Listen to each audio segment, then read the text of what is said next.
Well, howdy gang, it is Saturday, the 12th of May, 2018, and this is your EV News Daily. Good morning, good afternoon, and good evening, wherever you're listening around the world. A very warm welcome from London in the UK. And here is today's news about electric cars and the future of transport. My name is Martin Lee, and I go through every EV article online, so you don't have to. Coming up on the show today, two Hyundai Kona reviews hit the internet at exactly the same time, and China's EV sales double. But first of all, I love it when Elon tweets a promise, because you never know what he's promising, and despite his critics that he lives on Elon time, which reminds me so much of Steve Jobs and his reality distortion field, sometimes he can just will things into being. And it always happens with Elon. Whatever he says doesn't always happen to his timescale, but they get there.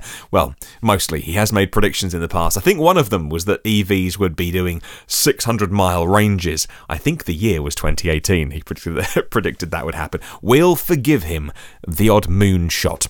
However, he has now said that within 1 week, Tesla will open orders for the dual motor and performance versions of the Model 3. And as you may know, things like photographs were seen with the Model 3 on a test track recently, which sported some red brake calipers. A dead giveaway. It was testing the performance version, but then again, I'm aware 2 plus 2 can equal 5, and if I then report it on here that it's definitely happening, I can look stupid, and frankly, I don't need Tesla's help to make me look stupid. I can do that on my own, thanks. Well, Musk has hinted that that version will come with Ludicrous mode option for the Model 3, and it can significantly boost vehicle acceleration. Production of the two options is due to start in July, and we still don't know the exact specs. However, my favourite part of this whole story is that the answer came from a question from DMC Ryan, as he calls himself on Twitter. Now, he hosts the weekly Ride the Lightning Tesla podcast, which I'm a huge fan of, and have been for a long time. He's been doing this for years now, and as he's been talking about on his show for such a long time, he's figured out a strategy to get Elon to answer this question about dual motor and performance. And his strategy is this: wait for Elon to tweet and then immediately ask that question. His theory being that he's online and then, bam, hit him with that so he notices. Well, thus far, no luck. And I've seen a lot of tweets from Elon, and because I follow both of them, a lot of that question being asked by Ryan, and it hasn't had an answer until today, and bam! Elon saw it and he replied. Now, Ryan, I salute you. Persistence pays off. And talking about air suspension as well, that is going to be next year, says Elon. According to the another tweet as well, another question, the white seat's about a year away, or sometime next year, rather, to be specific. Well, moving on, and monthly figures from the China Association of Automobile Manufacturers released yesterday show that passenger car sales in April this year rose 11% over a year earlier. 1.9 million vehicles sold in China, outpacing a 3.5% growth rate in March, reports ABC. They say that sales of new energy vehicles, which is what China tends to call all of these things, the new energy vehicles, like EVs and electric hybrids and e-power hybrids that still have a gas engine in, that doubled to 82,000 in a month.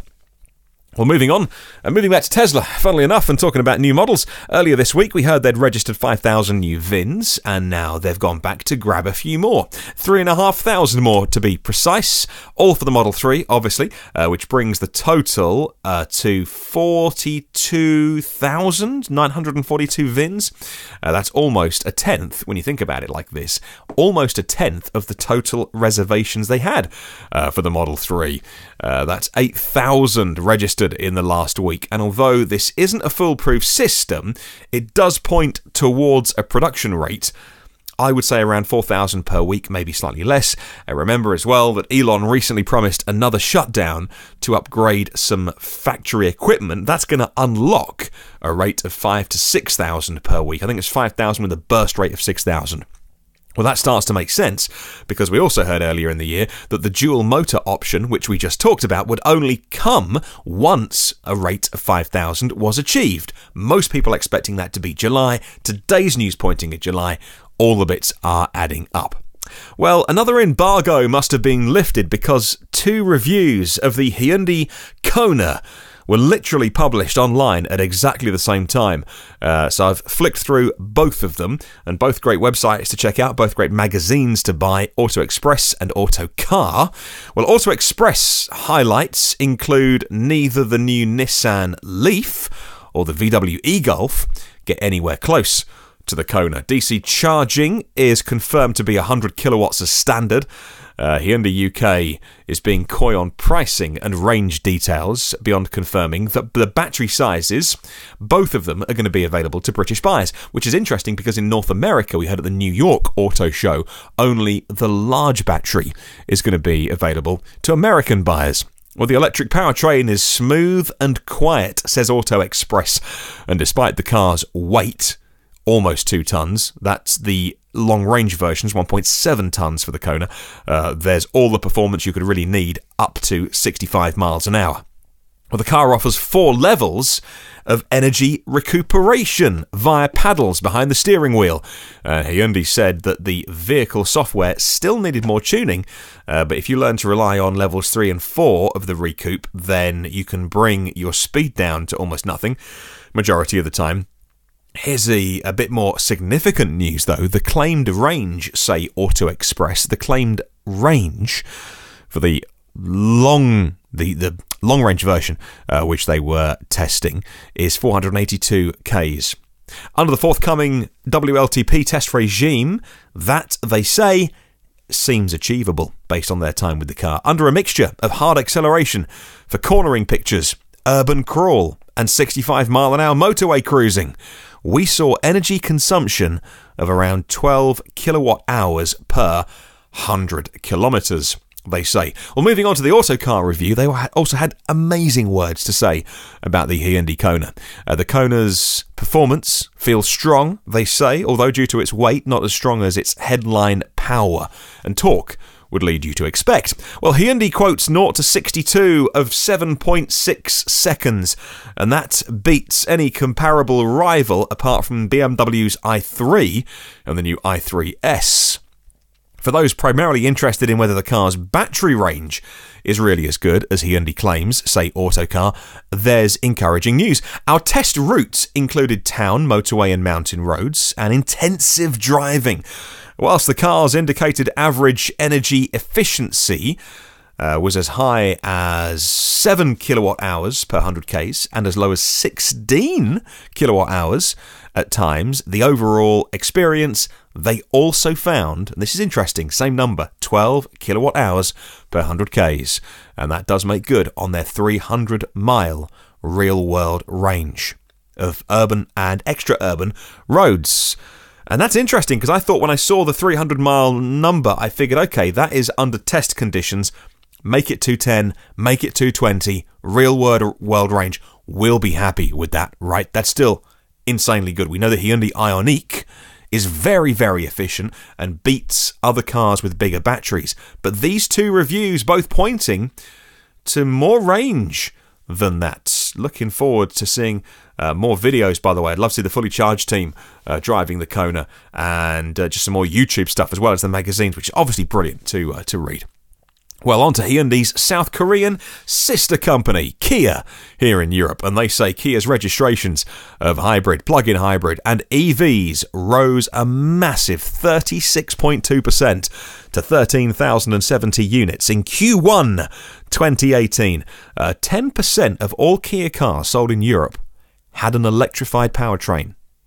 10% of all Kia cars in Europe were electrified. That's insane, right?